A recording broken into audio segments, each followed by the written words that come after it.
From World Cup winning captains to international legends of the game, the top 14 has been attracting some massive talent recently. No country or league is safe from the top 14 taking their talent. More so than ever, French rugby seems to be taking over domestically. So how is it that the French teams are better and have bigger budgets than the rest of the world? Let's take a look at how the top 14 are taking over rugby. As always, before we begin, don't forget to like and subscribe. Once again, thank you so much for the recent support on the videos. Honestly, without you guys, none of this would be possible. And so without further ado, let's go. French rugby being able to attract the world's top talent is certainly not new.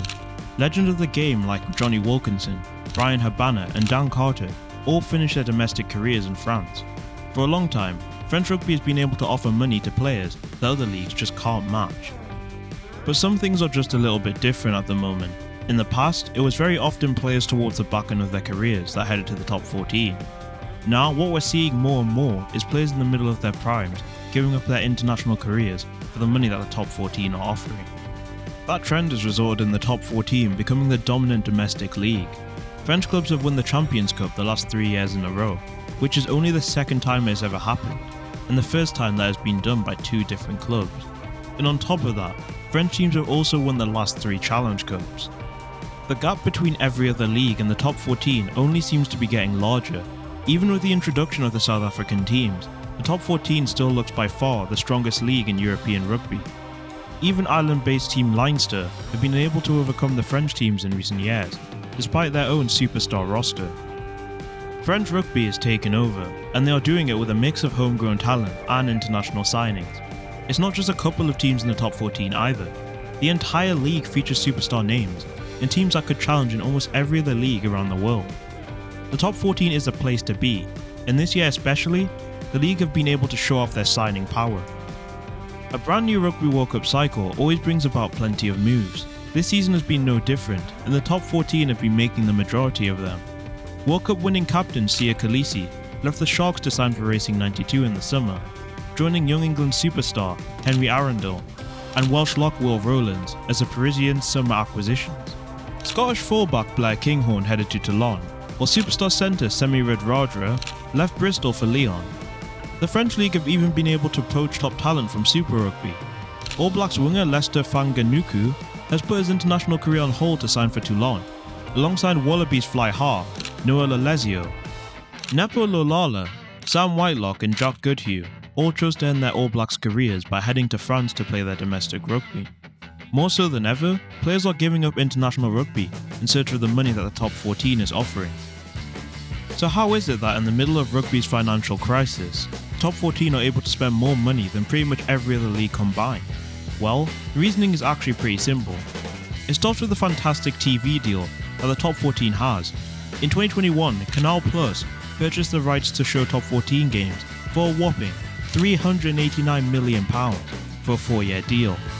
That dwarfs anything that any other league has and shows the massive market for rugby that there is in France.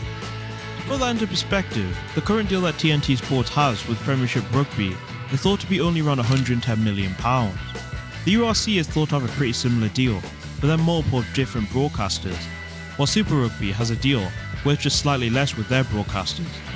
This TV money, combined with excellent attendances, mean that the top 14 sides are some of the richest in the world. While plenty of other leagues are struggling to bring in the money that they need to succeed, the top 14 is not having to worry about money at all. The TV money is distributed between the teams, and this is why they can spend so much. That is also shown in the salary cap.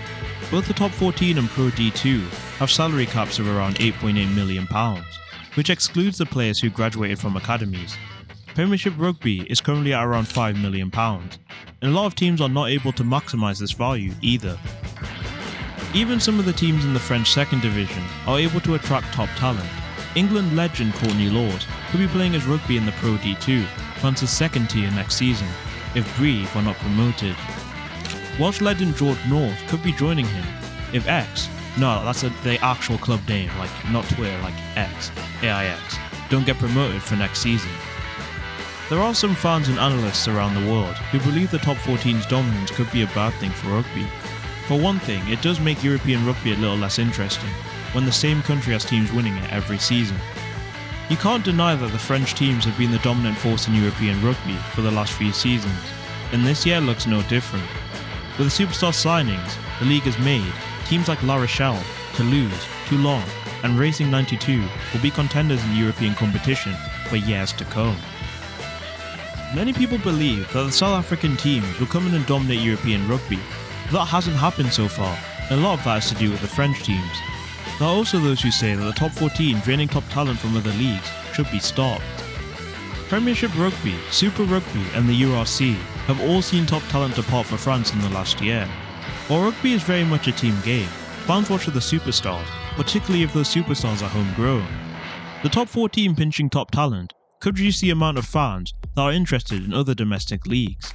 The top 14 is the dominant league in the world, and not a lot can be done to stop them. Seeing as the league has been able to procure an excellent TV deal and has managed to keep growing attendances, there's no reason why they shouldn't be allowed to spend as much as they currently are. What is easier to do is focus on how other leagues can catch up.